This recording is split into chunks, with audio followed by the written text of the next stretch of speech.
Hi guys. We're gonna start now our next activity, which is on page 239. It's in the attachment that I already sent you guys with the last activity about answering those questions about the passage. So it is a letter to Congressman Whipple. So we already read our text about censorship, and we learned facts about censorship on television and on radio.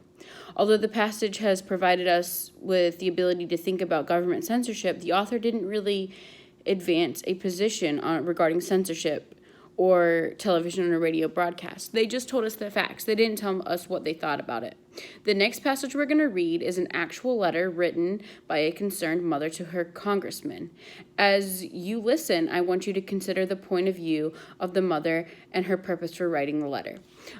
So in the comments, or I'll post a question and then you can answer it.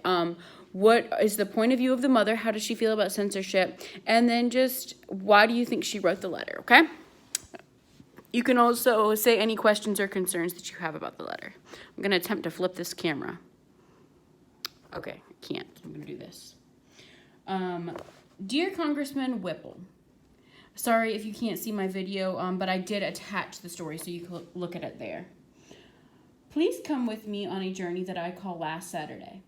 It was a typical Saturday morning, running kids around, relaxing, and trying to be a positive influence on my children. The day started when my 2-year-old awoke at 6 a.m. Wanting to sleep in for a little while longer, I allowed her to watch cartoons on the small TV in my room. When I woke up, I began watching the cartoons with her. In just a few minutes, I saw 15 to 20 violent acts of violence. Did you know that by the time the average American child finishes elementary school, he or she will have seen 8,000 murders on television?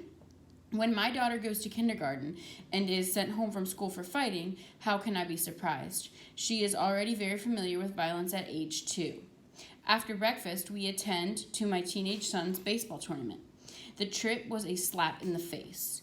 In the 20-mile drive down the interstate, we saw many inappropriate billboards. For 30 minutes, my children were hammered with countless images of indecency. Like an umbrella in a rainstorm, I tried to shelter my children from images like these.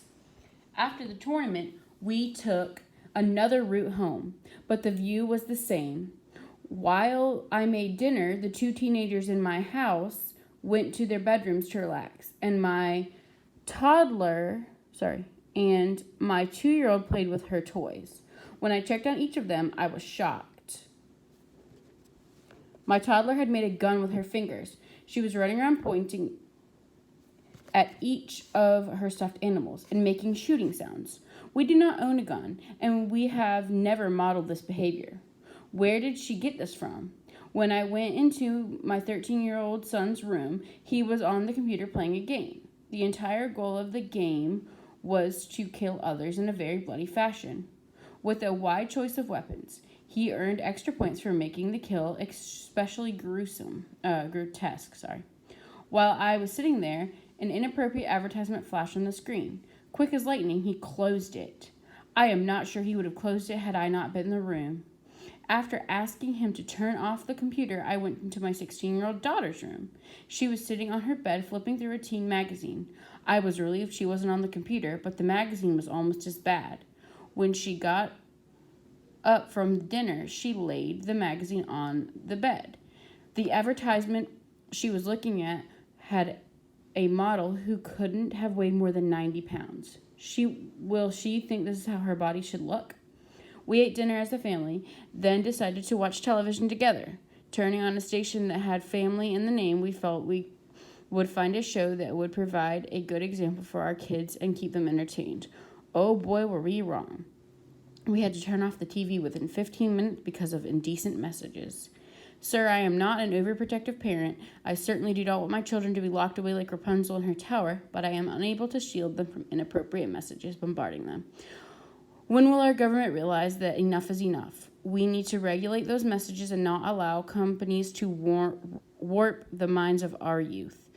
In the interest of our children, I urge you to take a stand. They need your voice in Congress to help shield them from indecency plaguing today's media. Respectfully, Nora Thompson. All right, guys, don't forget to respond to that question in the comments, and have a good day.